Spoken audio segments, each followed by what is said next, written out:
Hi guys, thank you for staying tuned on Mel's Scuba World on YouTube.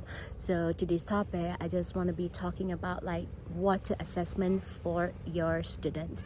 This video is definitely for dive professionals who are conducting classes and that we need to be able to see them swim and float. So again, if they sign up for a PADI open water course, obviously they need to be able to float and swim, right? About 200 meters. So firstly, you always want to get to know your students first, to know their water confidence level in case it hasn't been discussed in an email, whatever not. So try to ask them face to face, because sometimes in the email and this and that they might not even read the information. So you need to have that like knowing your student.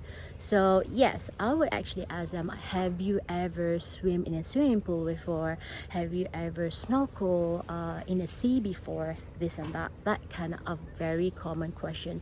And why even they do diving? Is it because of peer pressure, or they really want it, is one of their bucket list, this and that? So I ask them those kind of questions and getting to know them. So obviously if they look like a swimmer, obviously like you know that they can float and swim, so basically it's going to be easier class that sometimes I don't even get into the water when they do the swimming, but I'll be on the shore walking around with a float right there.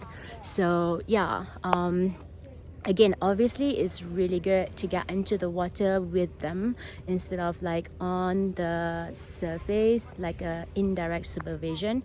So but for me, it's definitely, it's all within your judgment. Sometimes when you teach kids, they just stubborn. Kids not really stubborn, they just being kids, right? So sometimes they don't want it to be swimming together with their sisters or brother or whatever not. They just want it to compete and they want to show off. And sometimes, yes, definitely kids, I'll be in the water, but I'll be having my fin and my snorkels in, even though they do the swimming, because they might be swimming so fast and I need fin to catch them. I don't know if it's because of my age or what, but I do need fins to catch up with them if I'm not in a shore where I can just run and throw the ring, right? Anyway, so what I'm trying to say here, yeah, always get to know your students and basically show them how far is 100 meters. So usually I will ask them, you tell them that that is the line, from the line goes all the way to that kind of rock right there. That's 100 meters, and then you have to come back. So you have to do 2 laps, that's 200 meters, and then you can see their reactions like, or oh my gosh, I don't know if I can do it. So stuff like that, you need to hear it. You need to listen to your student, what they say and how their reaction. So that will determine how to actually like knowing them and wanting to know if what you have to do and stand by yourself. So obviously as a teacher, of course, you always have to be there immediately in case of any panic attack and stuff like that.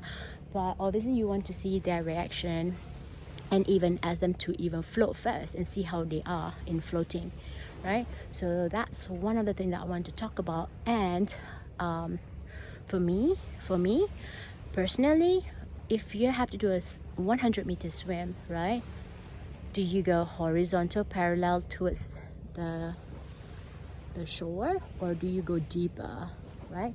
Obviously it's shallow and deeper, that area, right? So obviously for me, when you do the swimming, you want to ask them to do horizontal because they don't have to go far, right? It's deep, right? So for me, I rather ask them to go horizontal because that's a better control. That is a better control.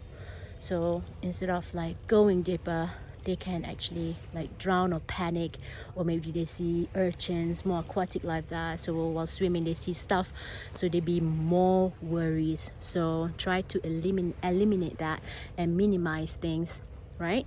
So yeah, you guys, that's one thing about like the water assessment thing that I want to share with dive professionals in terms of control. Thank you so much, you guys, for watching again. If you want to watch any related scuba tips, scuba facts, and eco dive living, do look at the description under below. Till then, bye.